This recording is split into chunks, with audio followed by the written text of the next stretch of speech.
तर मंडळी, रिवाजाप्रमाणे बाळाला पाळण्यात टाकायच्या आधी वरवंट्याला पाळण्यात ठेवलं जातं। आता बाळाला त्यांच्या आत्या पाळण्या घालून देतात आणि बोलतात राणी घ्या, लक्ष्मी घ्या, सरस्वती घ्या, जिजाऊ घ्या असं म्हणून बाळाला तिच्या आत्याकडे दिलेलं आहे। आणि बाळाची आत्या तिला आता पाळण्यात ठेवून आत्याने जे काय नाव ठेवले ते बाळाच्या कानामध्ये सांगणार आहे। तर पाहू शकता आता आत्या बाळाच्या कानात नाव सांगणार आहे कुर्र असं करून, आणि सगळीजण आत्याला मारत आहेत। आणि इथे आहे आमची पुरी फॅमिली, ह्या आहेत आमच्या मोठ्या काकू आणि बाळाला सर्वजण आता इथे झोका देणार आहेत। आत्या, मावश्या, दीद्या।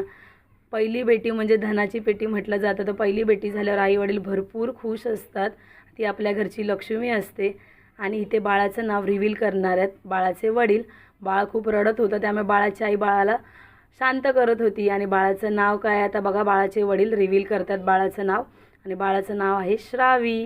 ही आहे बाळाची छोटी दिदी, ती दिदी सांगते की बाळाचं काय नाव ठेवलं आहे, तर पाहू शकता। आणि ही आहे बाळाची मोठी दिदी स्पृहा। बाळाचं नाव रिव्हील झाल्यावरती स्पृहा दिदीने सर्वांना पेढा दिलेला आहे। आणि ह्या आहेत आमच्या हौशी ननंदबाई, प्रत्येक कार्यक्रमात खूप उत्साहाने पुढाकार घेणाऱ्या ननंदबाई आहेत आमच्या। आणि इथे बाळाच्या बड्डेचा केक पाहू शकता, खूप सुंदर केक डिझाईन केलेला बाळाच्या बड्डेचा, त्याच्यावरती वेट सर्व मेन्शन केलेलं। आणि आता बाळ आमचं छोटं आहे, त्याच्या पप्पांनी बाळाचा केक कटिंग केलेला आहे, तर तुम्ही पाहू शकता इथे केक कट झालेला आहे। बाळाची मावशी, बाळ बघा किती मस्त खेळतंय मावशीसोबत।